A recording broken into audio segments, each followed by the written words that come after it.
Hello, everyone, and welcome to our Vegan Spirituality Online Gathering. This is one of your hosts. I'm Lisa Levinson. I work with In Defense of Animals, and I'm also the founder of Vegan Spirituality. We explore veganism through as a spiritual practice. That is what we're doing all together today, exploring veganism as a spiritual practice. And we do have groups all around the country that meet individually. And now we're starting to meet in person again, which is very, very exciting after our COVID hiatus. So we're really looking forward to gathering together. And we even have a retreat coming up that will be this October 1st through the 3rd. And it'll be a great opportunity to be together and explore vegan advocacy tools that have to do with faith-based advocacy. So we hope to see you there. We'll share a little bit more about that later. But meanwhile, we're thrilled to introduce you to our featured speaker today. And I am going to first introduce you to my co-host, Judy Carmen, who is the author of Peace to All Beings. Hi, Judy. Hi, Lisa.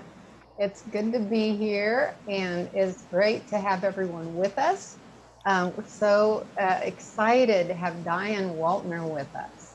I've known Dianne for a long time, and so I just felt so blessed that she was able to join us because she has a new book out and she has an amazing, amazing story to tell us.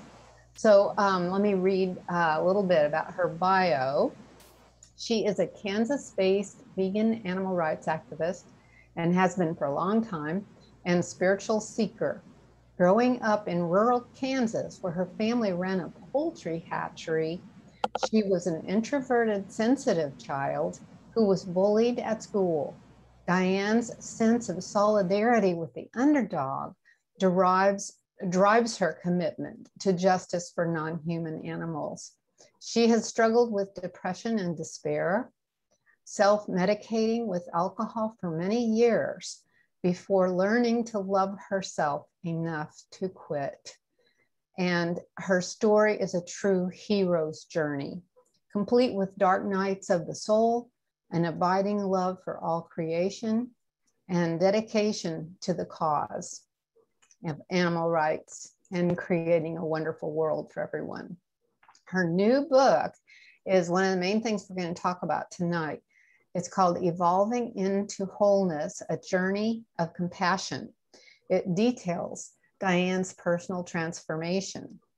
She currently lives in Wichita, Kansas, which is not very far from me. I live near Lawrence, Kansas. So we get to see each other now and then, which is wonderful. She lives there with her feline companion, Mandy. Maybe we'll get to see Mandy if she if she decides to get on the desk or something. Not Mandy, but Dianne attends Unity of Wichita and is very active in the local animal rights community. So Dianne, welcome. Thank you for joining us tonight. I know your story is going to be so inspiring to everyone, and we're just thrilled to have you with us. So of course, I've read your book. I was so excited to read it, and it is just amazing, amazing story.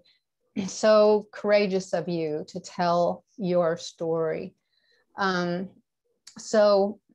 want you to tell us about it, but tell us, kind of go at the beginning about your childhood and the chicken hatchery where you had to work and the bullying that went on and how that all impacted you.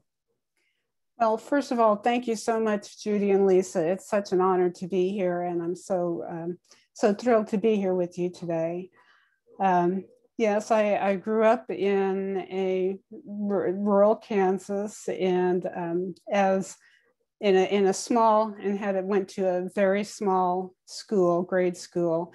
And as the only fat kid, I suffered a lot of taunts and teasing, and was bullied for most of those years. And after after school, a lot of times my dad owned a poultry hatchery. We had, of course, mostly chickens, but also turkeys. And so a lot of times after school, I would go over to the hatchery. And when I was actually, that was my first job, was making boxes for the baby chicks. We had these cardboard boxes that we just had to fold up and put in inserts and Excelsior padding for the baby chicks. And that was my first job, making 4 cents per box. And some of the classmates also worked with me, but the hatchery was kind of a safe zone for me. After being bullied at school, I knew that I'd be safe at the hatchery. I had my parents there who were very loving and who were and who took good care of me. Plus there was candy and pop, which I also enjoyed, which not the best for me, but it was and it was fun on hatch days. I mean, this was before I started actually working there, except for making the boxes, but it was fun on hatch days to see all of the baby chicks and get to spend time playing with them and petting them and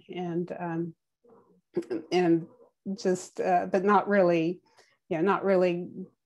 connecting with them as much more than, I guess, automated toys in a way. Just because that's, growing up on the farm, animals were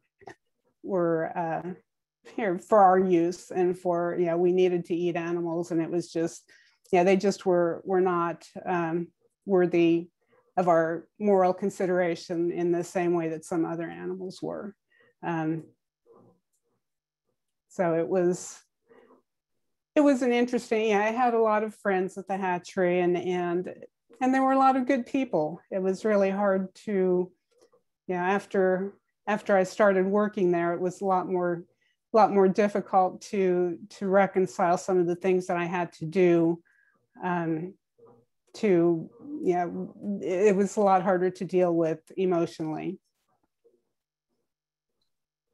Yeah, Dianne, I know some of the things that you had to do to the chickens were pretty awful and traumatic for you and obviously for the chickens. But like you said, it takes a while for a child who, with loving parents who are condoning this, to put it all together. And so do you think that it had something to do with your depression that you ended up having as you grew older? I think that that could be a part of it, because I always felt a kinship with animals. I know that we lived out in the country and we always had people who wanted to come and hunt, and so we had a lot of hunters. And I remember, from the very first, I just always remember being so angry that people would come and hunt. I saw no point in that yet. I was certainly dealing with a lot of cognitive dissonance as I was, doing things like detowing chickens and some other things. But it was, I think that probably played a role in between that and the bullying, because it was so hard. And the only people who I felt were supportive and who really cared about me were, my parents and my family. And so I had to just kind of ignore, if I didn't want to be totally alone, I had to kind of ignore those feelings of compassion towards the chickens, because I didn't want to alienate my family. Yeah, so what a dilemma to be in that situation. So you became vegan before you overcame your struggle with depression and alcohol. So tell us more about why you committed to a vegan life in that situation, and then how that helped. And I believe you have said that Mandy helped also to bring you out of this hero's journey that must have been just heart-wrenching. So please tell us more about that. Yeah, well, I actually went vegetarian when I was about 30, so about 30 years ago, because I just, I finally couldn't reconcile the need, the consumption of animals. So I decided to quit that, and that wasn't, I mean, that was pretty traumatic in and of itself. But then I kind of felt that even though I wasn't eating, and we used to have smoked turkey, and I love turkey. Yeah, I love the turkey, and that was hard to give that up at first. But I figured since I was still eating the eggs and dairy from other relatives, dairy farms, that it wasn't a total rejection. So I could still kind of fit in a way.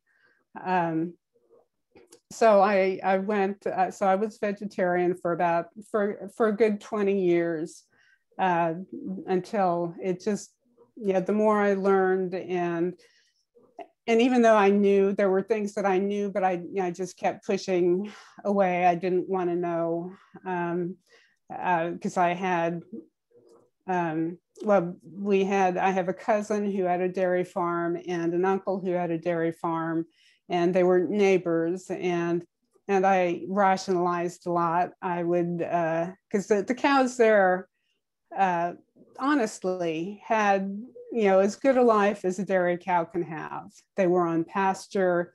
My cousin named them, and they came to the barn to be milked. And so just from the outside, it looked like they didn't have that bad of a life. So I kept telling myself that it was okay to eat the dairy. I did ask one time, I remember when we were over there, and I saw, the calves were separated in these little, confined in these little pens. And I was asking about that. I must have been pretty young at the time because I didn't know. And I don't even really remember what they said, but it was, and then just kind of skipped, a quick answer and moved on to something else. So it finally, it took a while for me to really accept that and to make the connection. Finally, I made the connection that, aside from all of the learning about all of the other horrible things that happened to dairy cows, that, they all end up in the slaughterhouse just the same as the beef cows. And one of the most horrific videos that I saw was of a dairy cow slaughterhouse. And so that was, seeing the slaughterhouse videos is what really made me go vegetarian. And then finally, when I realized that, that's the same with dairy, that made me decide that I couldn't continue with the dairy. And I knew what went on in the egg industry, obviously, but I kept thinking that, I kept telling myself that chickens and turkeys just were so different. I mean, they're not mammals. They don't feel the same way that we do. And turkeys were so dumb, and it's just like, they didn't have the ability to feel pain and let alone emotions or anything. So it took me a while to finally unlearn some of the things that I had tried to make myself believe. And then it was a real struggle. But I just finally decided that I couldn't in good conscience continue to consume the products of misery. And so no matter what, even if it meant losing, I was terrified. I was terrified that I would lose my friends and my family. And to be honest, some of my relationships have changed. But it's still, it was still worth it to live more in alignment with my values. I mean, I grew up Mennonite, and as a pacifist, and that's one of the things that I really appreciated about the Mennonite faith, the pacifism and nonviolence, and to just see the hypocrisy, the seeming hypocrisy between preaching nonviolence towards people while contributing to all of this violence and then eating the violence. I just could not. I finally got to the point where I couldn't justify it no matter what the cost. And Mandy, I got Mandy when she was, I got Mandy shortly before I went vegan. I was vegetarian at the time. I actually got her to help me cope with, she helped me cope with the depression after losing my mom in 2006. And just having her around, she was always a wonderful reminder of how amazing animals are. And she was always there for me. And then I had other cats in the past, but this was the first time that it was just her and me. I'd had a housemate when I had the other cats. And so I think Mandy and my relationship is even stronger because it's the two of us. And so she was just always there for me, and gave me the courage to go on. And once I made the commitment to adopting her, I knew that I needed to take care of myself so I could take care of her. Wow. Thank you so much, Dianne, for telling us all of that personal information. That's really, really got to be hard. But I know most of us, maybe everybody listening, can identify with at least part of the struggle of being afraid that we're going to lose our family and our friends. And that was very intense for you. So it just goes to show how much courage it takes really to go vegan, and why there's so much resistance to it when we go to talk to somebody about, being vegan, and it just goes right over their head. And I think that what you're expressing really touches a lot of where people are at who are pre-vegan, haven't gone vegan yet. And I can definitely relate with the dairy and eggs, because when I went vegetarian, I thought, well, that's where I'll get my protein and be less rejected by society. But yeah, once you find out, then you can't unlearn it. And you've done an amazing job of letting go of all the programs that you grew up with, which your parents didn't do that out of cruelty. That was how they were raised. That's what they thought was right. And and they loved you. They were good to you. That made it, in a way, even harder, I'm sure.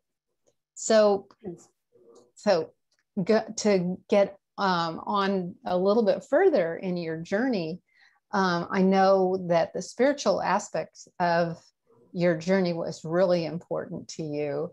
And you've done a lot of work trying to introduce vegan values to churches. And we can talk about that in a little bit. But tell us a little bit more about how your spiritual journey intersected with your veganism, and how the alcohol figured into that, how you broke through that, incredibly powerful addiction to alcohol. And so tell us more, because you have done so much to work through all of these things. It's just amazing to me. And so, yeah, so I know there's lots of people wondering, how did you do this? Well, thank you so much, Judy. It's, well, like I say, I think I started with the background of nonviolence, and it just felt so hypocritical, and that was one of the reasons why I originally left the church, because I was frustrated between that and I was growing up, during the first Earth Day in 1970. And I remembered that, and all of the talk about concern for the environment and the planet. And it just didn't seem like the church was addressing any of that. And it was really frustrating. Let alone the animals. It wasn't, they weren't well, and it was a community of farmers. And so there was a lot of, of course, monoculture and a lot of pesticides and a lot of, so it wasn't, it wasn't necessarily a very eco-friendly situation, but so that just, I left the church after I graduated from high school and went on to college. And but I never stopped really searching. I actually dabbled in theosophy for a bit and looked for. I was always interested in spirituality. I was always wanting, to belong to something, to feel a part of something bigger than myself, and so that took me various places, and I ended up going to see my cousin in Tennessee one year, and she attended the Unitarian Church. And so I went with her, and when I saw that their seventh principle was respect for the interdependent web of existence of which we are all a part, that drew me in. So that drew me back into church and into the spirituality of that, and found some, I met a lot of really nice people there, and had overall a good experience with that. And then there was a little bit of a falling out. So I was looking again, and then discovered that Unity, which I had attended briefly prior to going to the Unitarian Church, Unity's founders were actually ethical vegetarians or close to vegans. And I was really drawn in by that. So I decided to try Unity. Plus it had a more spiritual, the Unitarian Church that I attended was more interested, or more humanist, for the most part, more humanist based.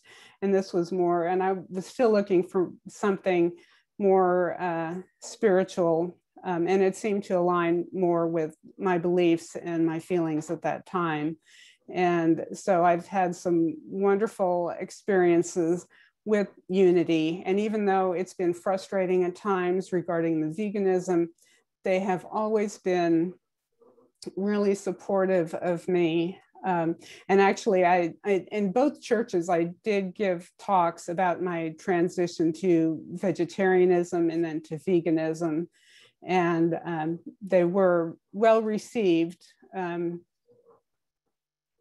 Unfortunately, it didn't necessarily result in a lot of changes, but I mean, both of those denominations seem to be, are pretty much pretty much not wanting to tell anybody what to do. And so,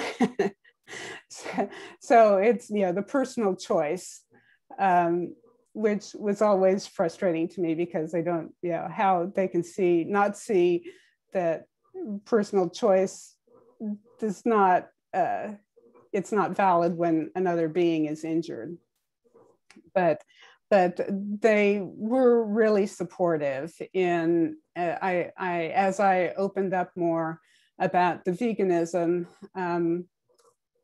I started feeling like I was not being honest with myself, because I had been drinking quite a bit for a lot of years, since my 20s, to the point I was drinking about a bottle of wine a day. I'd go through a 3-liter box every 3 to 4 days, and I was starting to see some potential health effects from that. And so between that and the increasing openness about my veganism, which had been hard, I figured that I really needed to, I was being vulnerable in one area. And so vulnerability is kind of like a muscle. So the more you do it, the easier it gets. And I decided that I really needed to start working on that. And at the time I was working with a couple of life coaches, a life coach and a health coach. And I had come to trust, I'd certainly come to trust them. They're also very dear friends. And I confided in her, and that started me being more willing to open up. And as I started opening up and started being willing to be honest about it, it helped in the journey. I had stopped drinking at that point, actually, because of a book that I read by Annie Grace, This Naked Mind, which I am so grateful for all of these books and people that have helped me. But that helped, that really got me started in working with the coach, and then being in Unity and talking with them. They were all very supportive. And so without the support of all of those people, I could not have done it, and I could not have written this book. So it was, I'm just very blessed that I had all of that support and all of those supportive people in my life. Well, it does kind of underline what we all need to remember, is that we need each other. And especially on a journey like you have been on, and a vegan journey and a spiritual journey, it's really important to have support. And because you are going to leave maybe some people behind, possibly, or at least anger them or make them feel like they don't understand you, or whatever it might be. It's so incredibly important to have that support, and to be vulnerable, like you said, is, wow. I mean, that's really a good lesson for all of us, I think, to understand that by being vulnerable and asking for help, we can move mountains. So thanks for telling us about that. But I don't want to run out of time, and I want everybody to know about the animal rights group that you started in Wichita, and also the things that you've done to try to introduce vegan values to both the Unitarian Universalist Church and the Unity Church. You've done a lot. And boy, talk about guts. I mean, you just gotten right up there and given talks and had vegan potlucks and all kinds of things, and had a lot of rejection. And that's not easy. And you just keep right on doing it. So tell us about your animal rights group and some of the things you're doing. And if we have anybody that lives in the Kansas area, probably be interested in seeing what they're up to, and maybe joining them for some of their meetings and stuff. But the unity and Unitarian experiences you've had are also, I think, really relevant to everyone listening in, because some of us are trying to introduce those concepts. And one thing I don't forget to mention, because I got to go there, when you showed Thomas Jackson's film, A Prayer for Compassion, and Reverend Carol Saunders came down and was the minister that day and got a lot of people to actually watch the movie. And it was very inspiring. There were several people in tears and wanting to go vegan after they saw that. So I'll stop talking. So go ahead. Yes, that was a wonderful experience. And I'm so grateful to you and to Reverend Carol for coming down for that movie.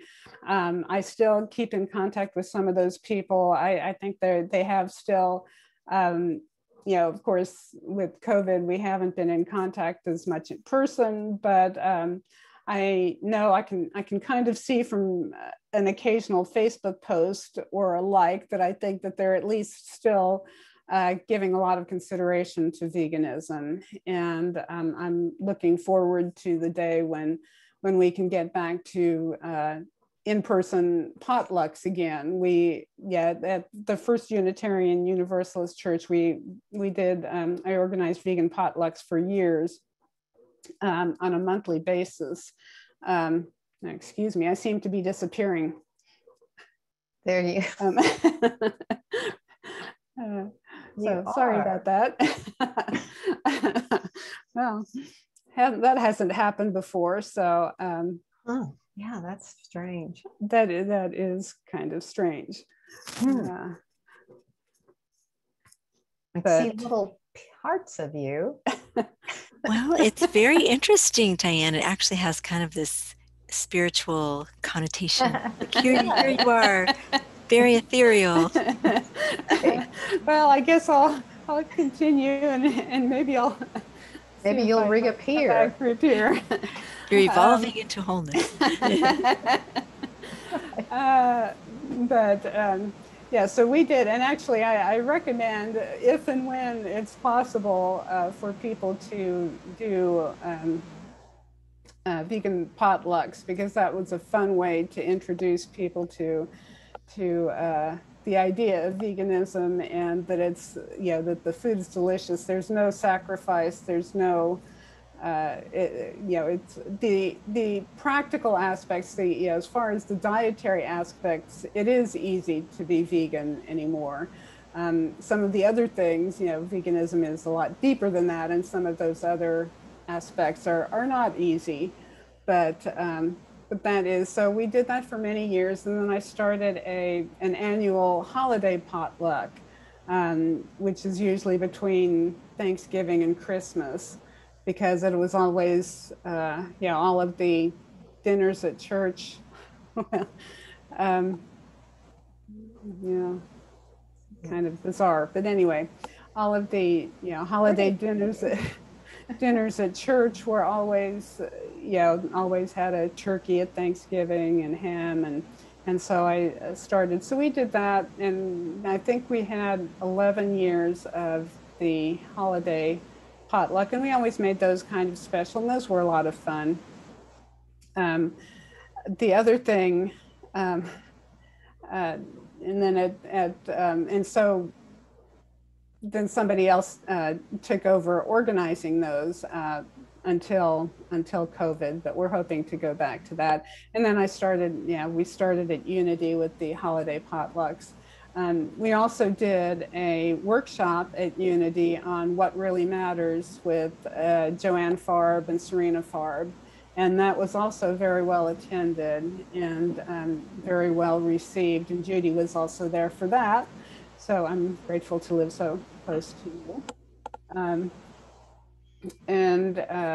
So those are a few things, but actually one of the biggest things, and I strongly encourage anybody, if you attend a church, I strongly encourage showing that film, A Prayer for Compassion, because I think that has been one of the most effective things, activism events that we've done. Some of the other things that we've done as a group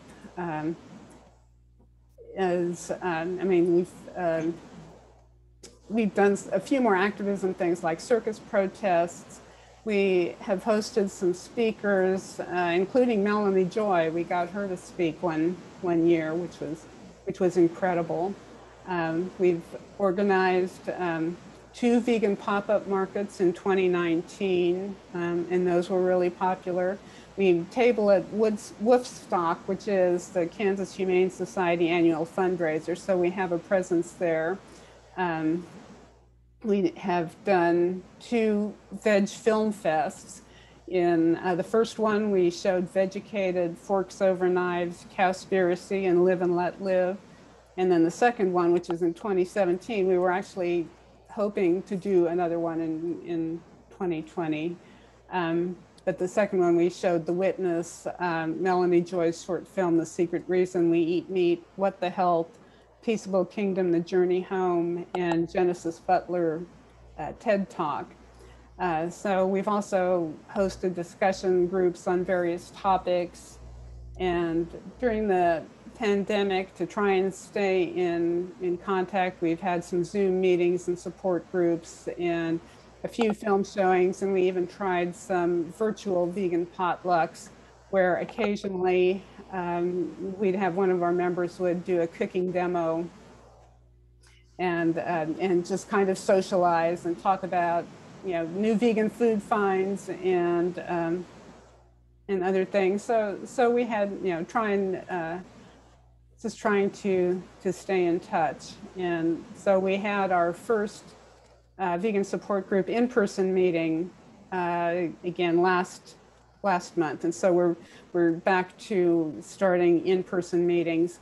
We had scheduled Sergeant Vegan to come and speak on Earth Day last year, which of course got canceled. So we're kind of regrouping now and seeing, we're planning on being at Woodstock again this year to have a presence. And another woman has taken over the vegan fest idea, and so someone else is organizing it, but we will have a presence there, and that is coming up on August 21st.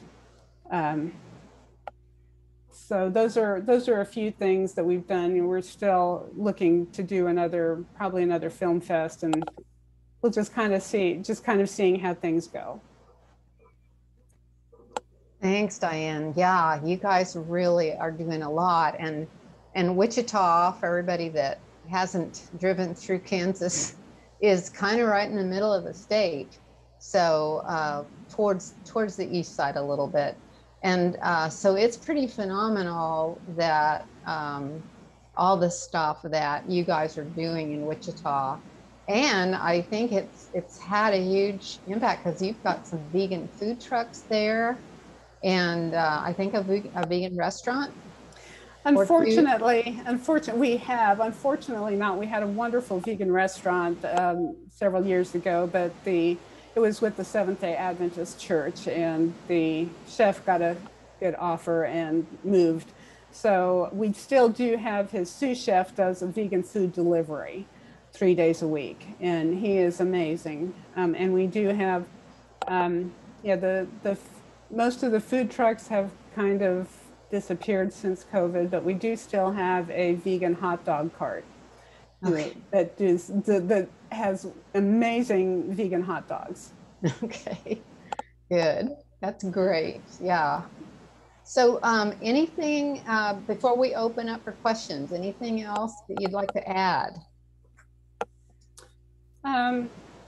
Well, kind of like we've talked about, I know that it's, you know, there are parts of going vegan that are really easy, but, you know, there are a lot of challenges. And for anybody out there who, you know, is struggling with it, or especially anybody who's been, I know sometimes it's really hard when you've been involved in animal agriculture, because you don't really feel like you belong, or not sure if you're even wanted at animal rights groups. I know that has been an issue at times, because people don't understand how you can do some of the things that you've done and, you know, think you're a terrible person. So if there's anybody out there who has struggled with that, or, you know, I would be more than happy to be available to anybody who wants to talk or to provide support for anybody in any way that I can.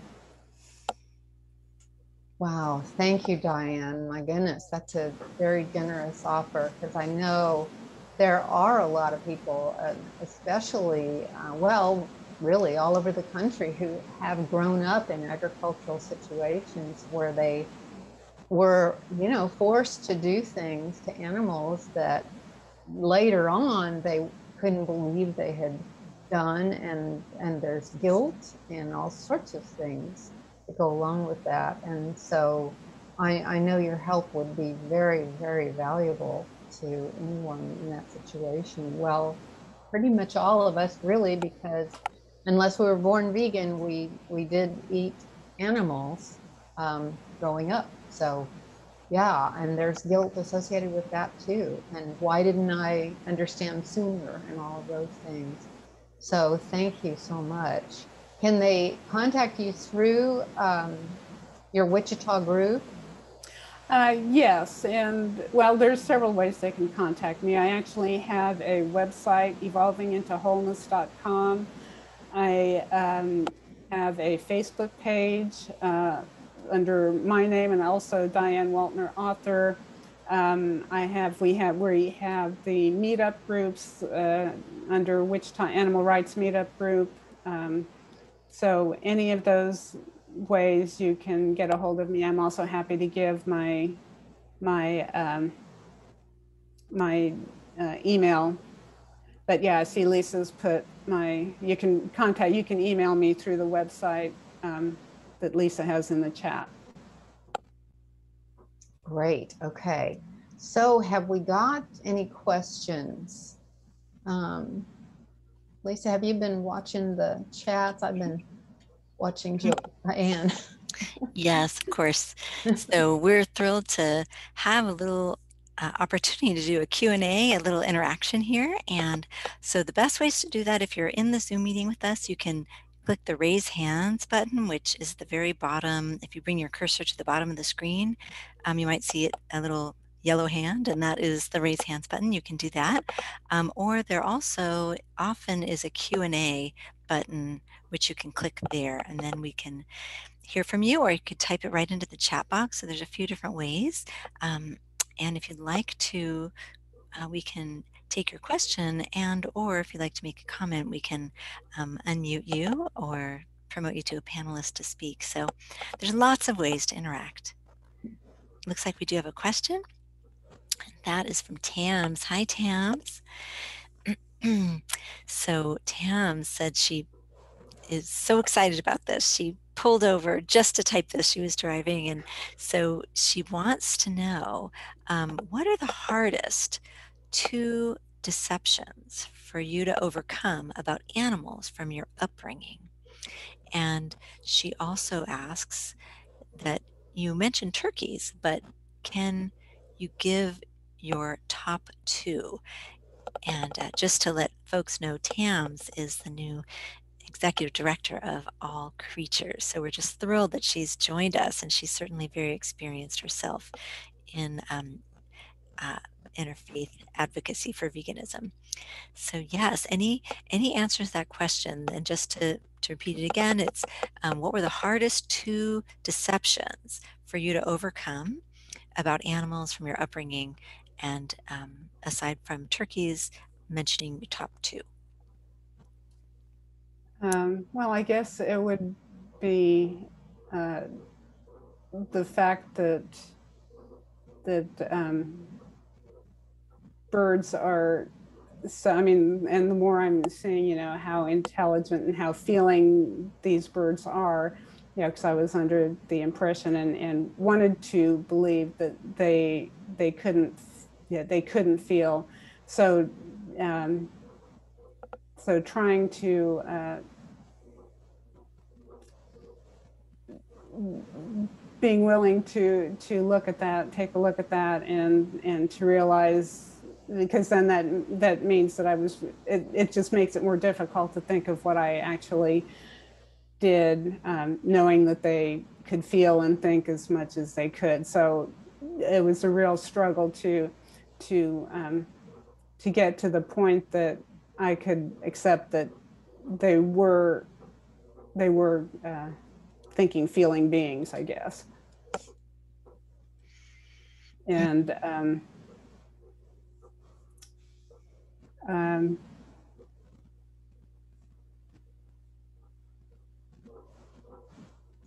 I don't know. I mean, that's the main thing that comes to mind. That it was, you know, I wanted to believe that they were so much different than us that what we did didn't really hurt them.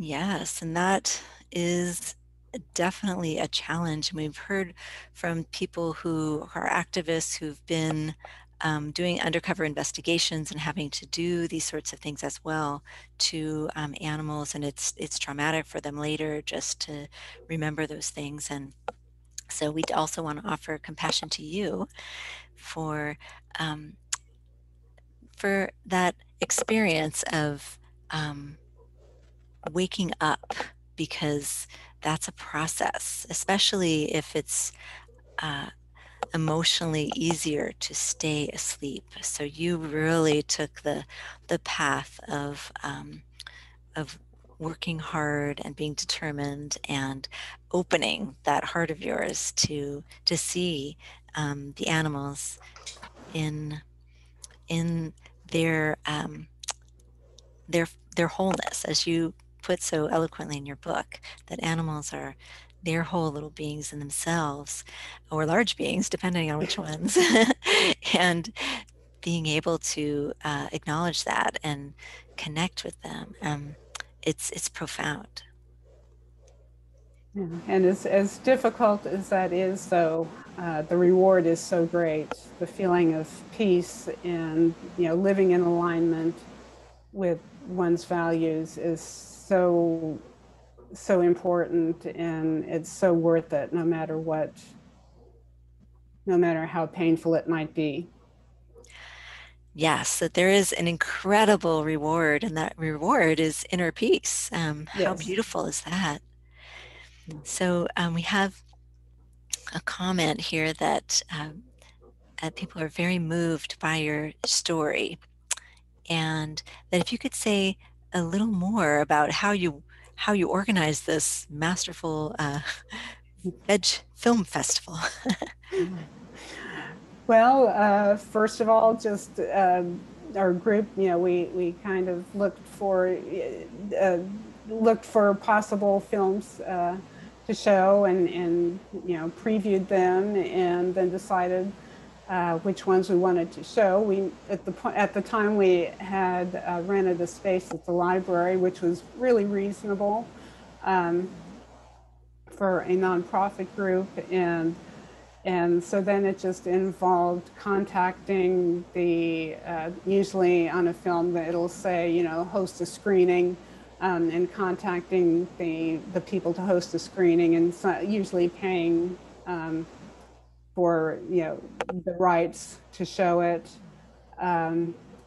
So as far as the technical things, and then getting that worked out. And then, of course, we would always, for all of these events that we had, of course, we always had food, you know, some vegan goodies. And so, and we have some wonderful cooks. So we would make sure that there was always food samples, and then, you know, the publicity, and you know, we found that probably Facebook actually was probably about and social media was probably about the most effective means of promotion. We, you know, made flyers and distributed those, but generally social media was the way we promoted it. And you know, if there's anything else I can answer for you, feel free to contact me. Okay. And we have kind of a follow-up question to that one, and then a couple other ones that we'd like to ask. So one person asks, when you have one of these potlucks, do you feel like you need to have entertainment, like speakers and etc., or any kind of talk, or is it okay just to have on the other events where you have the monthly potlucks? Was it fine just to have the potluck itself? We've actually done a variety. At one point, we were doing like little videos or after the potluck, but more recently it's just been the potluck.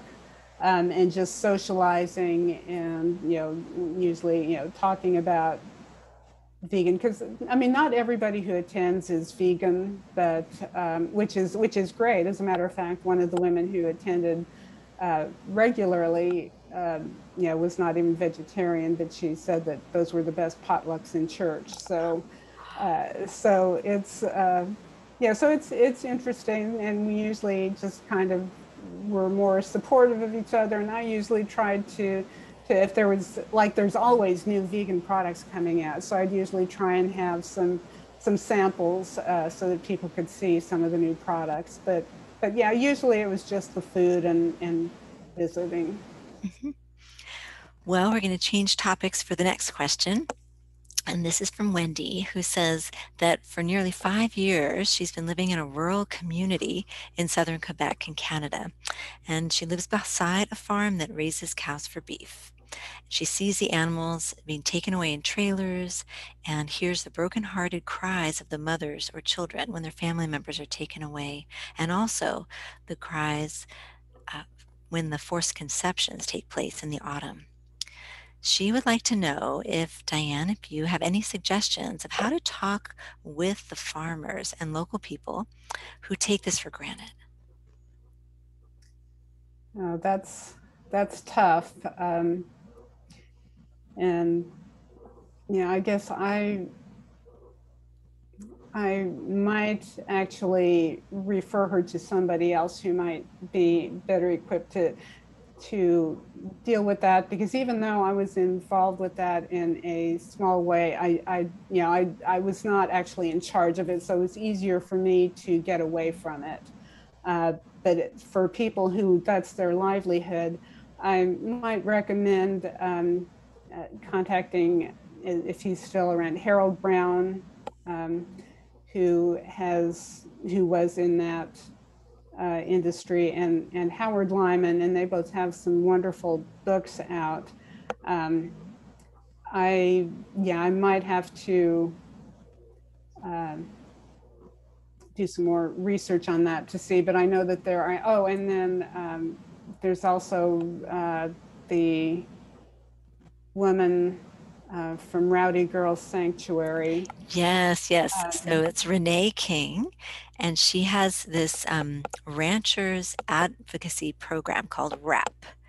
And what she helps to do is helps ranchers transition to a different sort of livelihood. It might be maybe a vegan or dairy-free type of farming, but they probably have a lot of tools, like you're saying, Dianne, for how to approach some of the farmers. And also, Renee and her husband were farmers themselves, so they have some insight in that way too. And so you can contact them. I think it's rowdygirl.org possibly. But Renee, her phone numbers are right there on the page, and you can call her and talk to her if you have questions also, Wendy.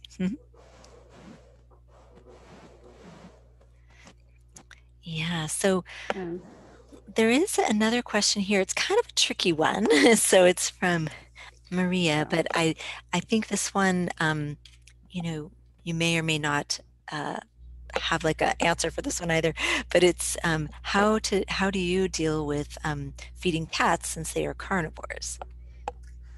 That is an ongoing dilemma, and you can hear, there's you can get a whole spectrum of thoughts on that. And yes, I do have a cat, and I guess she must still be napping, but maybe she's going to make an appearance here. And I admit, I feed her meat. I do not. I know I've read a lot and talked to people, and it's not. Oh, she's adorable. Oh my goodness. So pretty. It's not an ideal situation, and I've listened to Colleen Patrick Gaudreau has a wonderful podcast about it. and also Jackson Galaxy, who is a cat behaviorist who is vegan himself, but does not advocate veganism for cats. So one of the reasons that I am hopeful for the cultured meat is because I'm hoping that it will be, I've heard talk about them doing cultured meat for companion animal food. So I'm looking forward to that right now. And Mandy has had a lot of health issues, and so I'm just have been a little leery about trying her on a vegan diet. But it's a dilemma. It's hard. I Yeah. Yes, and thank you for taking that question. That is probably one of the most difficult ones that we have to answer for us folks who have kitties or do cat rescue who also are vegan. And so I think, vegan is part of it is the practice of ahimsa, which is translates as dynamic harmlessness or doing the least harm. So we do really the best we can in our culture and in our situation. And as you mentioned, things may be changing so that it is more, it will match our values a little bit more once we have the other alternatives, the other meat alternatives, I guess you could say. And there's a program, Educated Choices program, I think. They actually have a new website all about this. It's like their website is all about these um, the meats that they're producing, and it has extensive details on how that will work with the different foods for companion animals. So there are a lot of people working on this. I think it's definitely a concern. But thank you for addressing it. Um, Yeah, and I see a comment about dogs, and I haven't had dogs, but I would just say that from everything that I've read, it's quite possible to have dogs a vegan diet for dogs. yes, there's lots of information out there on on vegan dogs, so It, that should be good. Now the website for the Educated Choices, we'll look that up. And thanks also to Dianne for including the website for the Rowdy Girl Sanctuary. So, yeah.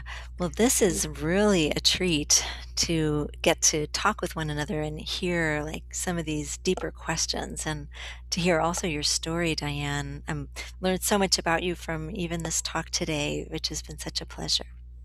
well, thank you so much. Yes, And yes. Mandy and I will be celebrating 13 years together next month. So Wow. Yay, that's the best. Oh, well, she's beautiful, and you both are so Really. lucky to have one another. That yes. is just such a treasure. So true. Oh, Yeah. She is oh, beautiful. Wow. yes, yes. Thanks so much. So, well, I think what we'll do is we will begin to close up our time together, our online gathering. And I want to thank everyone for tuning in, for your amazing questions, for listening, for watching live, wherever you've joined from.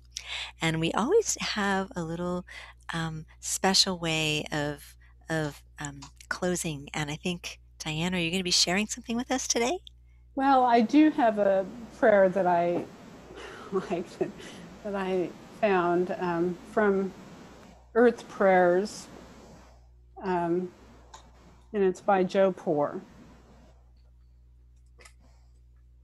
Mother, Father, God, universal power, remind us daily of the sanctity of all life. Touch our hearts with the glorious oneness of all creation as we strive to respect all the living beings on this planet. Penetrate our souls with the beauty of this earth as we attune ourselves to the rhythm and flow of the seasons. Awaken our minds with the knowledge to achieve a world in perfect harmony and grant us the wisdom to realize that we can have heaven on earth. Oh, I love that. Yes. Wow. What we're all about creating heaven on earth. Thank you, Diane. And thank you for being with us. This has just been wonderful. I'm seeing all the comments. I think everyone has been so inspired by your courage and your story. So thank you. But thank you Yes. so much for having me again. It's been such an honor to be here with you tonight. Well, many blessings to you and to Mandy, and especially on your new book, Evolving into Wholeness. And for anybody who's joined us, it might be a good read for the summer. This is a perfect time to check it out. And so we really look forward to that. And also, we thank everybody for tuning in. One little plug, I guess you could say, for our retreat. It is coming up, and we will actually, Dianne hopefully will be with us, and also Judy, and it will be it's called Vegan Spirituality Forum and Retreat. We've been planning this for 2 years, and finally, after all of the COVID restrictions and things opening up again, we're going to be in person. Reverend Carol Saunders, who Dianne mentioned, is one of the hosts and central planners, organizers of this event, and she'll be there.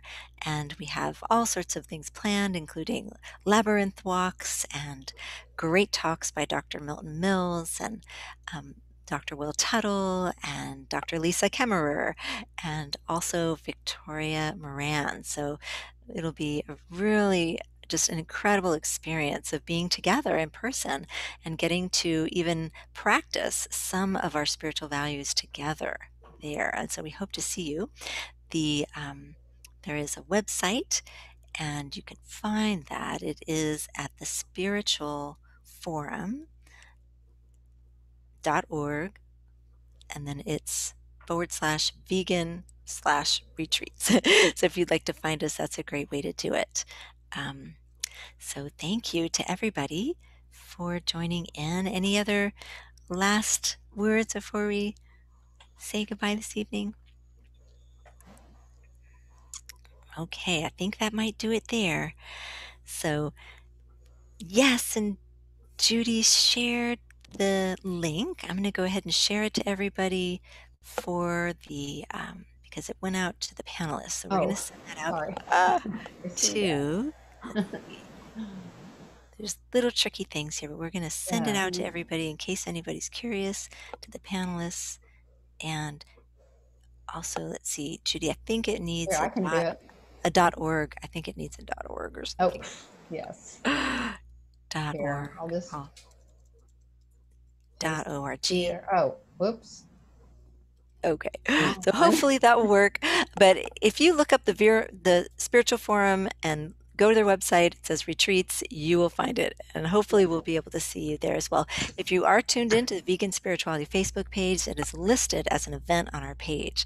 So we hope to see you. And thanks to everybody, and special thanks to Dianne for joining us and being so open and vulnerable with us tonight. It's really been a pleasure. Thank you to Thank Mandy. you. too. Have a wonderful, just wonderful evening, cozy cuddling together. It sounds so nice. Take care, Thank everyone. you. Namaste, vegan. Namaste vegan. Bye, everyone.